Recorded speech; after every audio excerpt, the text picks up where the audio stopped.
Class 9th। आज हम आपका जो इकोनॉमिक्स का फर्स्ट चैप्टर है स्टोरी ऑफ पालमपुर, इसका नेक्स्ट टॉपिक जो है वो पढ़ेंगे।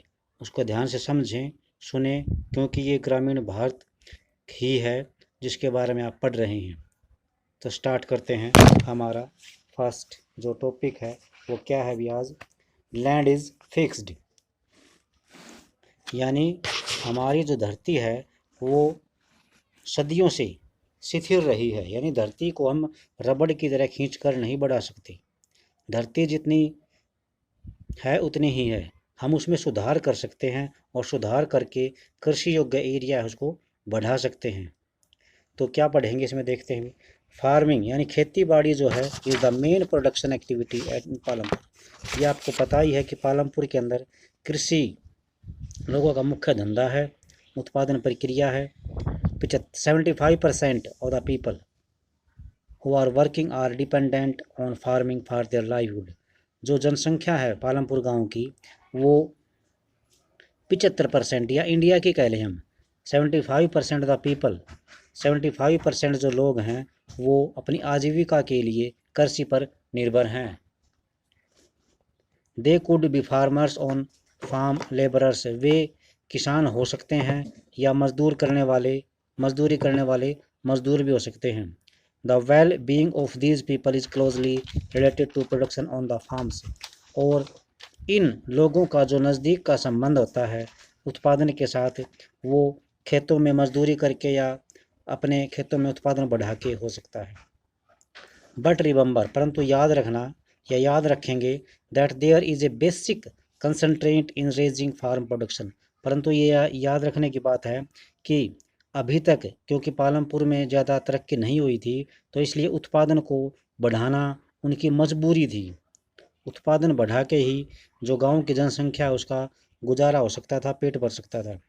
Land area under cultivation is particularly fixed, जो लैंड एरिया है, धरती का जो ज़मीन का जो क्षेत्र है जो खेती के लिए यूज होता है वो फिक्स था, यानी निश्चित था।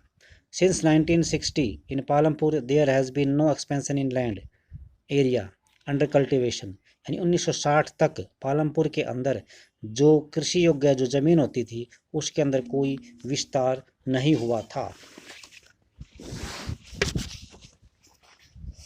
अब यहाँ पे देखेंगे कल्टीवेशन के अंदर, but then some of the waste land in the village had been converted to cultivated land, परंतु इस दौरान जो है गांव की जो बेकार पड़ी भूमि थी उसको कृषि योग्य यानी खेती करने के योग्य बनाया गया, परिवर्तित किया गया। There exist no further scope to increase farm production by bringing new and under cultivation, यानी इसके अलावा कोई दूसरा स्कोप नहीं था जिसकी सहायता से हम जो है खेत की जो उत्पादन पैदावार हो बढ़ा सकें। और यानी ये तो हो नहीं सकता कि नई ज़मीन आ जाए, यही था एक जो बेकार पड़ी ज़मीन थी उसको ही कन्वर्ट किया गया, और इसके अलावा कोई दूसरा तरीका नहीं था। अब आपको पता है कि जो ज़मीन मापने का जो पैमाना होता है, यूनिट होती है, स्टैंडर्ड यूनिट, वो हेक्टेयर होती है ज़मीन मापने की। और गांव में तुमने लोगों के द्वारा डिस्कस करते हुए सुना होगा लोकल भाषा में, जैसे बिग्गा, एक खेत में 5 बिग्गे होते हैं भी, और बिग्गा जो है 1/5 पार्ट ऑफ द फील्ड। और दूसरी भाषा है गुंठा भी कह सकते हैं। और 1 हेक्टेयर जो है आपको पता है एक ऐसे वर्ग के बराबर होता है जिसकी प्रत्येक भुजा 100 मीटर होती है, यानी 1 हेक्टेयर किसके बराबर होता है? 10,000 वर्ग मीटर के बराबर। और आप जो है can you compare the area of 1 hectare field with the area of your school ground, आपके जो स्कूल का ग्राउंड है उससे 1 हेक्टेयर की कंपेयर करो। अब जो दूसरा तरीका है भी, is there a way one can grow more from the same land, यानी इसके अलावा क्या कोई ऐसा तरीका है जिसके द्वारा उसी ज़मीन से हम ज़्यादा फसल ले सकते हैं? ये देखेंगे। In the kind of crops grown and facilities available, यानी गाँव में अनेक प्रकार की फसलें उगाई जाती हैं और फैसिलिटीज़ पाई जा सकती हैं। Palampur would resemble A village, यानी पालमपुर को हम एक गांव मान सकते हैं। कहाँ का? Western part of the state of Uttar Pradesh, यानी पश्चिमी उत्तर प्रदेश का एक गांव के रूप में हम इसको कल्पना कर सकते हैं। पश्चिमी उत्तर प्रदेश का एक गांव है पालमपुर, लेकिन ये काल्पनिक गांव है। All land is cultivated in the Palampur, यानी जो कृषि योग्य ज़मीन है, सारी खेती के योग्य जो ज़मीन है सारी जोती जाती है। No left is left be idle, कोई भी ज़मीन का टुकड़ा बेकार नहीं जाता। ड्यूरिंग द रेनी सीजन, यानी जब बरसात का सीज़न आता है, जिसे खरीफ कहते हैं। फार्मर्स ग्रो ज्वार एंड बाजरा, तो किसान जो है ज्वार बाजरा उगाते हैं जून जुलाई में। These plants are used as cattle feed, और ये जो पौधे हैं इनके ज्वार बाजरा के, ये पशुओं खाने काम आते हैं। It is followed by cultivation of potato between October December, और इसके साथ ही अक्टूबर और दिसंबर में आलू की खेती की जाती है। In the winter season rabi, और रबी के दौरान fields are sown with wheat, और जो रबी की सीजन के दौरान यहाँ पर गेहूँ बोया जाता है। From the wheat produced farmers keep enough wheat for the families consumption and sell the surplus wheat at the market at Raiganj. तो क्या बताया यहाँ पर कि जो किसान अनाज उगाते हैं वो अपने गुजारे के लिए, अपने परिवार के उपभोग के लिए रख लेते हैं, और बाकी अगर उनके पास एक्स्ट्रा अनाज होता है तो उसको रायगंज की मंडी में बेच देते हैं।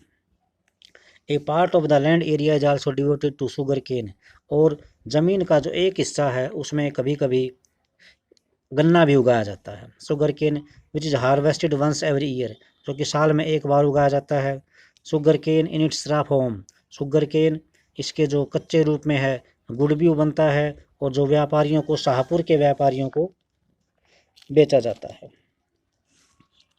The main reason why farmers are able, जो मुख्य जो कारण है, why farmers are able to grow 3 different crops in year, यानी जो मुख्य जो कारण है कि गांव में लोग 3 फसलें क्यों उगाते हैं, वो ये है कि Palampur is due to well developed, क्योंकि पालमपुर का जो सिंचाई तंत्र है वो अच्छी तरह विकसित हो गया है।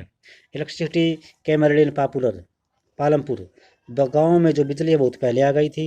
इट्स मेजर इम्पैक्ट वाज, इसका मुख्य जो प्रभाव था वो ये हुआ कि transform the system of irrigation, जो सिंचाई का तरीका था वो बदल गया था। Persian wheel were till then used by farmers to draw water from the wells and irrigate small fields, यानी अभी तक पारसी पहिए का यूज बैलों द्वारा कुएं से पानी खींचने के लिए होता था ताकि खेतों में उसकी सिंचाई हो सके। People saw that the electric run to well could irrigate much larger area of land more effectively, यानी लोगों ने ये देखा कि जो बिजली से चलने वाले ट्यूबवेल हैं वो और अधिक ज़्यादा सिंचाई कर सकते हैं उनके खेत की, और इससे उन्हें जल्दी फ़ायदा भी होगा। Tube wells, the first few tube wells were installed by the government, पहले जो कुछ ट्यूबवेल थे वो सरकार के द्वारा लगाए गए थे। Soon however farmers starting set up private tubewells, और धीरे धीरे इसके बाद जो किसानों ने निजी अपने खुद के ट्यूबवेल लगाने शुरू कर दिए। एज ए रिजल्ट, परिणाम स्वरूप 1970 के बीच तक जो इंटायर कल्टिवेटेड एरिया है 200 हेक्टेयर, यानी 1970 तक 200 हेक्टेयर जो एरिया है जो जिस पर खेती होती थी वो सारा सिंचित होने लगा है। अब जो है यहाँ पे आ जाओ, ये नेक्स्ट पर आइए।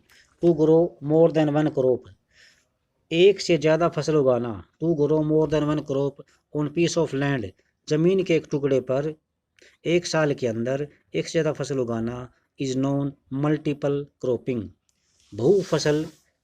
बहुफसलीय पद्धति कहलाती है। It is the most common way of increasing production, और ये सबसे सामान्य तरीका है ताकि हम अपनी उत्पादन बढ़ा सके दी हुई ज़मीन पर। ऑल फार्मर्स इन पालमपुर, जो सारे किसान हैं पालमपुर में, एट लीस्ट कम से कम 2 फसल अवश्य उगाते हैं।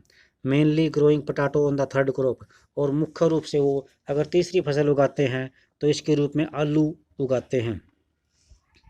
In the last 15 to 20 years, 15 से 20 साल के अभी से 15 से 20 साल के अंतर्गत ऐसा ही हो रहा है। और यहाँ पर ये जो है चार्ट दिखाया गया है। इसमें आप देख सकते हैं कि cultivated area over the years, यानी जैसे जैसे 1950-51 में जो कल्टिवेटेड एरिया था वो 129 मिलियन हेक्टेयर था, 1990-91 में 157 था, और 2014-15 में 155 हो गया। तो ये जो डाटा है हमारा, ये कहाँ से मिला है हमें? Pocket book of agriculture statistic 2017, तो ये मिला है। और इसी तरह से यहाँ पर भी आप देख सकते हैं, ये जो ग्राफ जो बढ़ता हुआ दिखाई दे रहे हैं 1950-51 में, ये यही दिखा रखा है। इसी का ग्राफ जो ऊपर टेबल दिखाई गई है, इसी को ग्राफ के रूप में दिखाया गया है। ठीक है, तो आज के लिए इतना ही। और नेक्स्ट जो मेथड है हमारा, वो हम कल पढ़ेंगे। कल पढ़ेंगे भी किसके बारे में? ग्रीन रिवॉल्यूशन, हरित क्रांति के बारे में। एक तरीका हमने पढ़ लिया है, नेक्स्ट जो तरीका है वो क्या होगा अभी? ग्रीन रिवॉल्यूशन, और 1960 में आया था। तो थैंक्स, आज के लिए इतना ही।